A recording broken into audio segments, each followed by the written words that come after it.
our project, we tried to address the question, how can we create a device that allows people who suffer from MS and Parkinson's a way to eat and drink with ease? For our project, we were given a few constraints. We had a budget of $40 and were required to create a working prototype that has the ability to address the potential issue of our choice. Any materials were allowed to be used, but the construction had to be done by the team.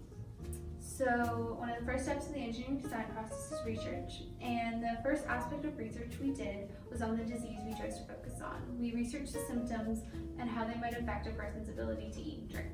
Both MS and Parkinson's disease cause tremors, muscle weakness, and problems with coordination.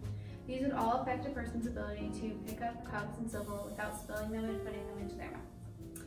The next thing we researched was the current market for assistive eating devices. While we were able to find products that designed for people with these diseases, all these products were over $50, many of which were almost $100. While these devices are great, getting the whole set would have cost you hundreds of dollars. This is when we realized we need to create something cheaper with many different functions built into it.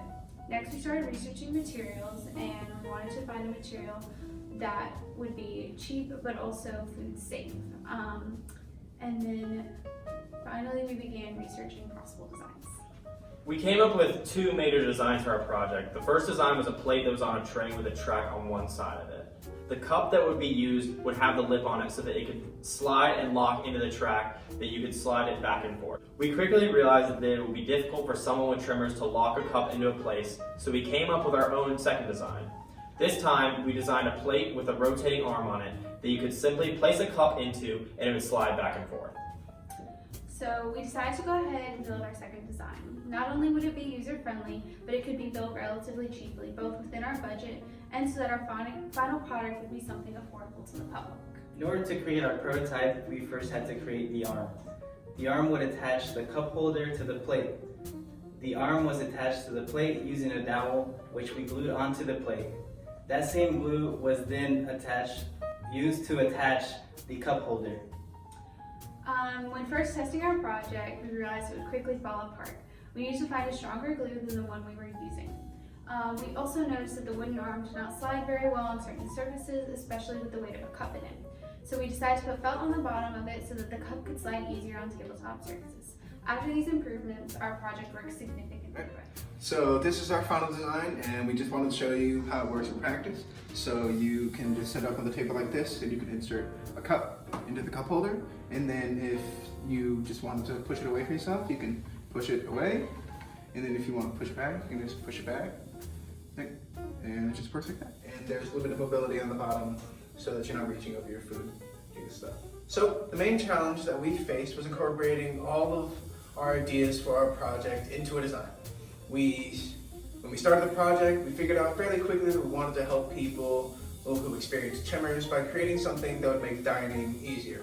But it took us a considerable amount of time to decide what aspects of dining we wanted to focus on and how we would assist that specific aspect.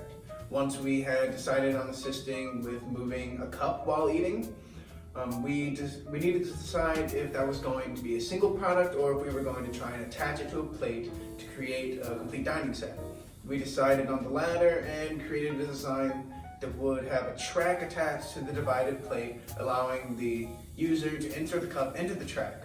There were noticeable flaws with the design, mainly due to the track requiring great finger dexterity in order to insert the cup. And since our target audience was people with tremors, we needed to redesign that aspect of the design. We soon came up with a new design that allowed the user to set their cup down into a cup holder, allowing for less precision when inserting the cup. Unfortunately, we did not place at FEDD or get an honorable mention. However, we think the FEDD went really well for our group and had a great presentation. Our design was simple, and we knew that it would be from the beginning, but our project rubric was grading us on practicality and a working prototype for someone with a physical disability. We gave a good presentation to the judges where we explained the inspiration, the need for the product, how the product worked, what will we improve, and the potential cost of the product. The things we addressed were what we were being graded on, but we believe that the fact that it wasn't as complex of a design meant that we were limited in our grading. We have not been notified of our ranking or points scored at FEDD, but we will look into it once they're posted. Overall, we had a good presentation at FED and had good comments on our product from people that stopped by and asked us what our product was and to explain it to them. We didn't get a free shirt, but we still had a good time. So, if we were to do this project over again, we would probably spend more time preparing for the building part of the project. Near the end of the project, we realized that it would have been better if the entire product was made out of one material in order to make the product closer to a final prototype as well as more aesthetically pleasing. We would have liked to get training on the 3D printers near the beginning of the semester in order to do this. We would have needed to scan one of the pieces, the plate, as well as design the arm and cup holder in a 3D modeling software.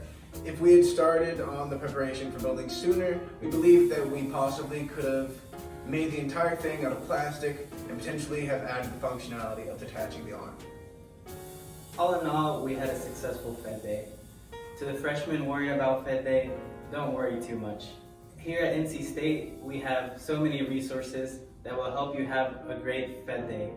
Just make sure to learn about them in a timely manner. Also, make sure to meet with your group on a fairly regular basis. I was lucky enough to have a group that met regularly.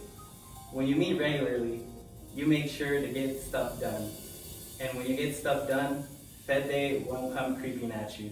Well, thank you very much for listening to our video about what FED was like for us. I hope that you enjoy your FED experience and see you next time.